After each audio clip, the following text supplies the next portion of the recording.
We're looking at something pretty major today, an economic shift that's really reshaping North America as we speak. Just picture it. February 1st, 2025. The U.S. suddenly puts these, well, almost universal tariffs on goods coming in from Canada and Mexico. Yeah, and this wasn't just some minor policy adjustment. It really marked the start of a very complex and definitely ongoing trade conflict. We're talking significant numbers here, 25% tariffs on most imports from both countries. Though Canadian oil and energy got a slightly lower rate, 10%, Yeah. still impactful though. Absolutely. And this isn't just numbers on a page, is it? This is playing out in, your local grocery store when you fill up your car. It's hitting businesses everywhere. That's the core of it. Our goal today is really to unpack how this all started, follow the twists and turns, and crucially figure out who's actually footing the bill in this whole thing. Because that's the million-dollar question, isn't it? Who pays? Exactly, because you hear the political talk, right? Framing it as taxing other countries. But what we'll dig into is how often these tariffs just become a hidden tax on you, the consumer. So let's clarify, what is a tariff, fundamentally? Simply put, it's just a tax. A tax one country puts on goods coming in from another. So when the U.S. puts a tariff on Canadian lumber, say, it's usually the American company importing that lumber that pays the extra fee up front. Imagine a big importer bringing in, I don't know, $5 million worth of Canadian goods. With a 25% tariff, that's an extra $1.2 million just to get it over the border. And that money has to come from somewhere, right? It doesn't just vanish. Precisely. The importer pays first, sure, but those costs almost inevitably trickle down. Down to us. Yeah, either through higher prices you pay for stuff or maybe less directly, like businesses having smaller profits, which can, slow down the whole economy. It's basic economics, really. It is. Importers pay, but those costs often land on your plate, higher prices at the supermarket, the gas station, lots of things. Or if businesses try to absorb it, it hits their bottom line. Less profit means maybe less investment, maybe slower wage growth. It ripples out. Okay, so to really get why these tariffs are such a big deal, we need to understand just how interconnected these economies are. We're talking about the U.S., Canada, and Mexico. Oh, absolutely. It's not just friendly neighbors trading a bit. It's deeply, deeply intertwined. Vital economic lifelines. The scale is just massive. It really is. Take U.S. Canada. That's one of the biggest trading relationships in the world.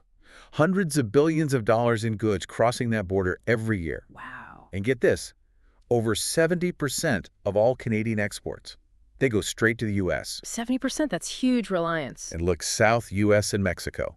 In 2024, nearly $1 trillion in goods moved between them. That's over $1 billion in trade every single day. $1 billion a day. It's hard to even conceptualize. And again, huge reliance. More than 75% of Mexico's exports head north to the U.S. And it's not just random stuff being traded, right? It's critical sectors. Exactly. Very specific, very integrated sectors. Like energy. Canada is the biggest supplier of oil to the U.S., about 60% of all imported oil. 60%. And the biggest supplier of U.S. energy imports overall. Meanwhile, Mexico gets about 70% of its natural gas in the U.S. So the dependence flows both ways in some areas. Okay, energy is huge. What else? Automotive, that's a massive one. Cars, trucks, auto parts, they make up something like 27% of Canadian exports to the U.S.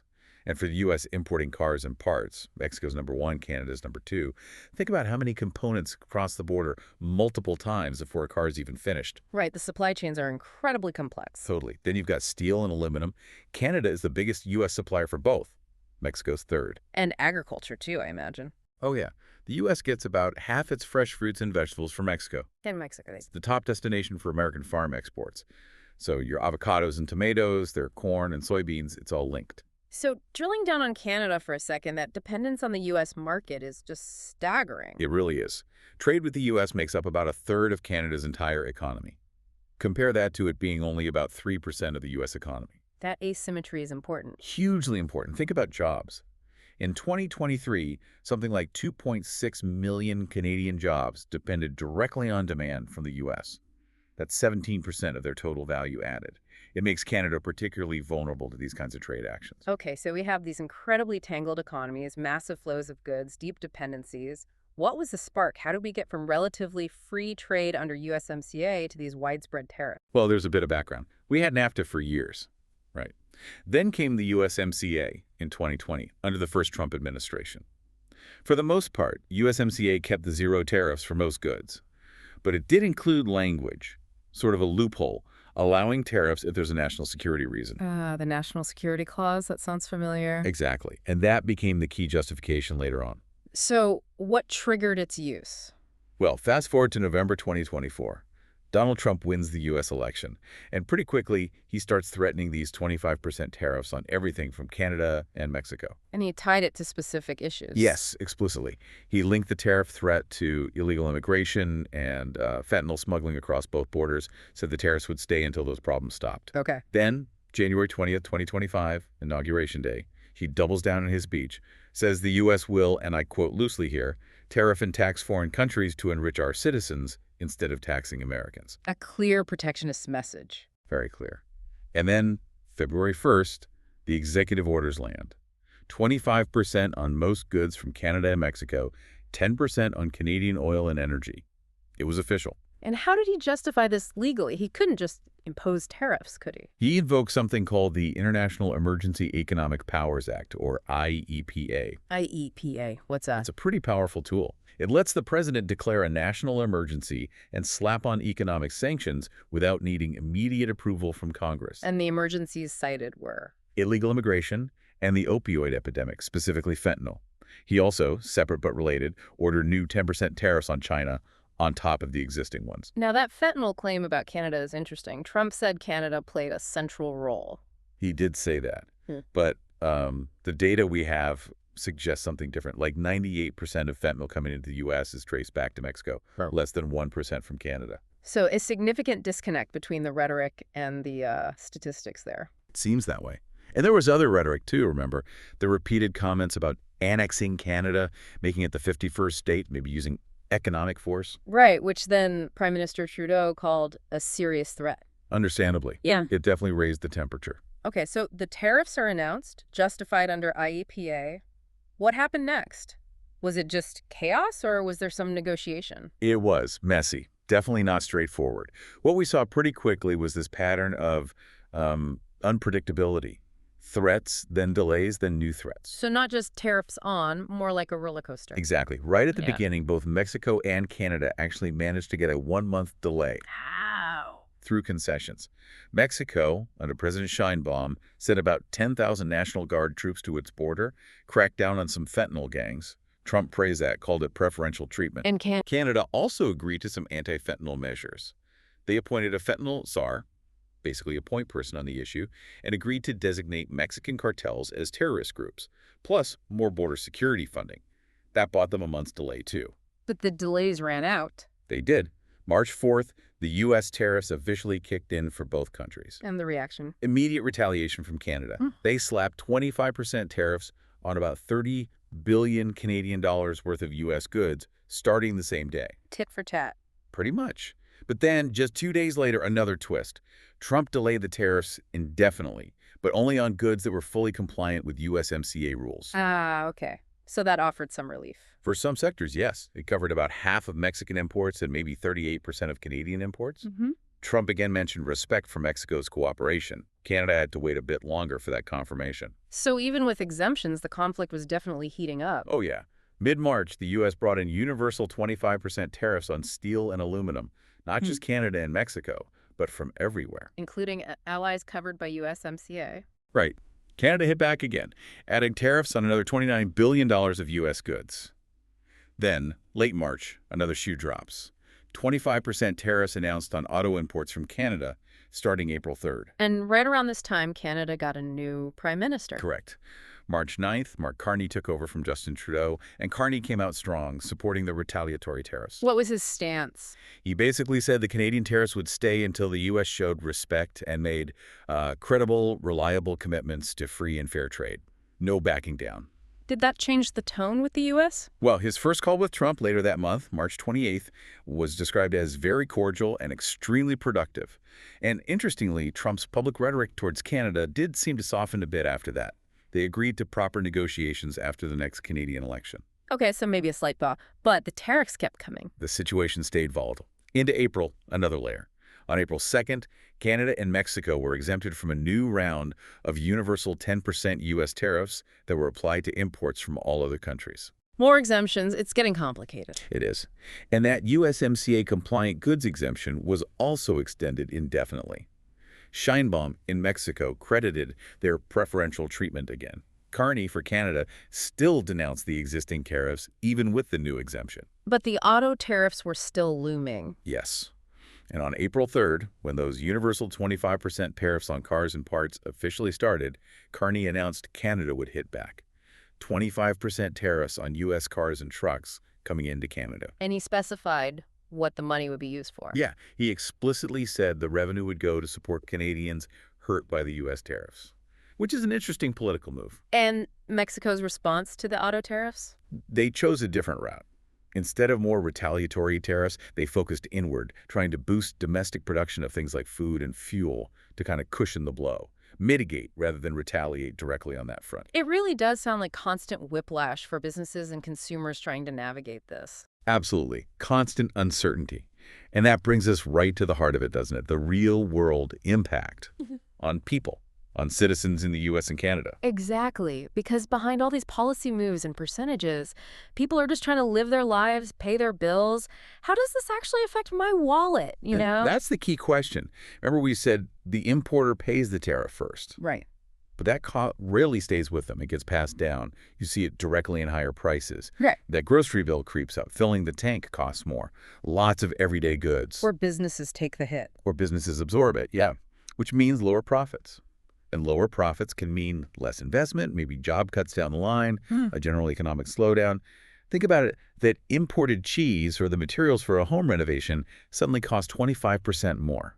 Someone pays. Someone always pays. Yeah. And often, it's the end consumer.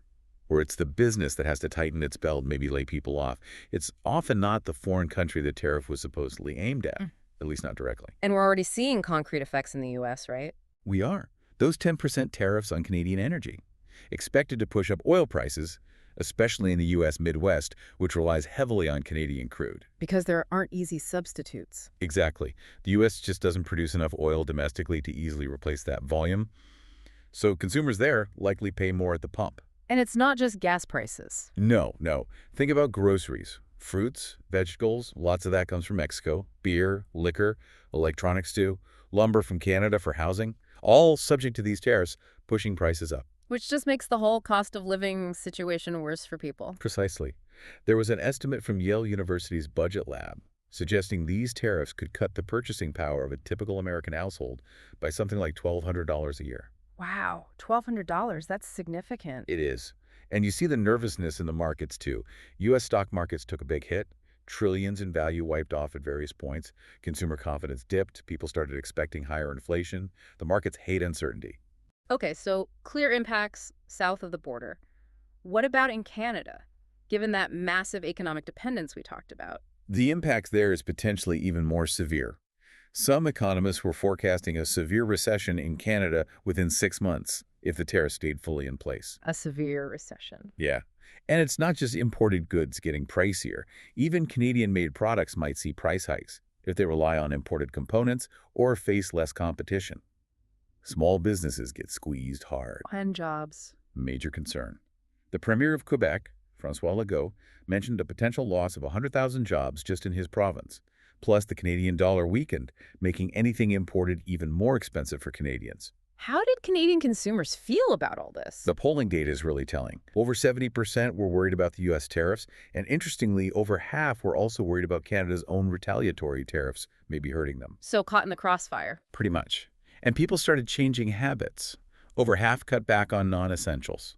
Nearly half started buying cheaper versions of essential goods, budgeting more carefully. And things like travel, dining out, clothes, entertainment, over 2/3 planned to cut spending there. That's a major shift in consumer behavior. Huge. And there's another effect, too, a real surge in Canadian nationalism, even anti-American sentiment. Really? Yeah, polls showed a massive jump, like 91% of Canadians wanting to rely less on U.S. trade. Over 2/3 said their opinion of the U.S. had worsened. Wow. And it wasn't just opinions. People started voting with their wallets, avoiding travel to the U.S.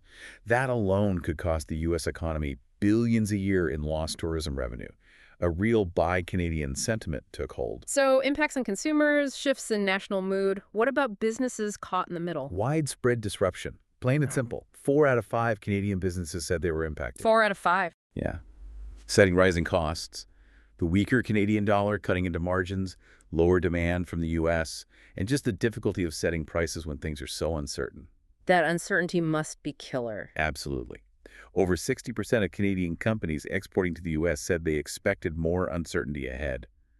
How do you plan?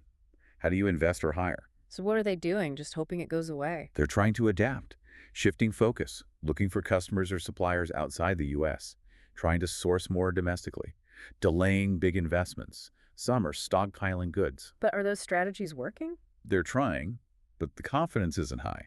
Only about 3 in 10 Canadian businesses felt these actions would actually be enough to offset the negative impact of the tariffs. And that erodes trust, surely. Massively. Half of Canadian small and medium-sized businesses said they no longer see the U.S. as a reliable trading partner. That kind of breakdown in trust could have really long-lasting consequences for trade and investment, maybe for decades. Okay, so stepping back to the bigger picture, we've seen the stated goals of the tariffs, border security, enriching citizens, protecting industry. How does that stack up against these economic realities we're discussing? Well, it's complicated, isn't it? The economic reality rarely fits neatly into political slogans. Reducing trade deficits sounds simple, but tariffs are a blunt instrument. Promoting domestic manufacturing is a goal, but if you raise costs for businesses using imported inputs, you might hurt them instead. And that idea of who bears the burden, the incidence, comes back into play. Can you explain that again simply? Sure. Think about it this way. If the U.S. puts a tariff on something it absolutely needs and can't easily get elsewhere, like maybe the Canadian oil for the Midwest, who pays? Mostly U.S. consumers through higher prices. The Canadian producer might lose some sales volume, but the price burden falls stateside. But if Canada puts a tariff on something with lots of substitutes, say Kentucky bourbon, and Canadians can easily switch to Canadian whiskey or other spirits, then the burden might fall more heavily on the producer in Kentucky. They might have to lower their prices to stay competitive, or they just lose sales. So it depends on the product and the market alternatives. Exactly. And the constant back and forth we describe, the threats, delays, exemptions, that creates this cloud of uncertainty. And uncertainty is toxic for business. It makes companies hesitate to hire, to invest, to expand. It puts a drag on the whole economy. And internationally, this must damage the U.S.'s reputation as a trading partner. Without a doubt. We saw Canada initiating dispute proceedings at the World Trade Organization. That's a formal international challenge. It signals a breakdown in trust and reliance on established trade rules. Other countries watch this and might rethink their own trade relationships. So wrapping this up, it's been quite a journey through this North American trade conflict. It really has. And it's clear this isn't over. What we've seen is how decisions made in Washington, Ottawa, and Mexico City about tariffs directly translate into real costs, real anxieties, and real changes in behavior for everyday people. It hits your wallet. It affects business decisions. It even seems to be reshaping how Canadians and Americans view each other. Absolutely. It's not just abstract economics. It's about livelihoods, consumer choices, business survival. So as this continues, because it seems likely to, what's the big question left hanging? What should we be watching for? Well, I wonder, how deep will these shifts in consumer habits go? Will we see a permanent move towards more domestic sourcing or trade with other regions? And maybe more profoundly, how might these tensions fundamentally alter the identities of these nations? Does this push Canada and Mexico further away from the U.S. orbit, forcing them to redefine their place in the world? What really stands out to you as you hear all this?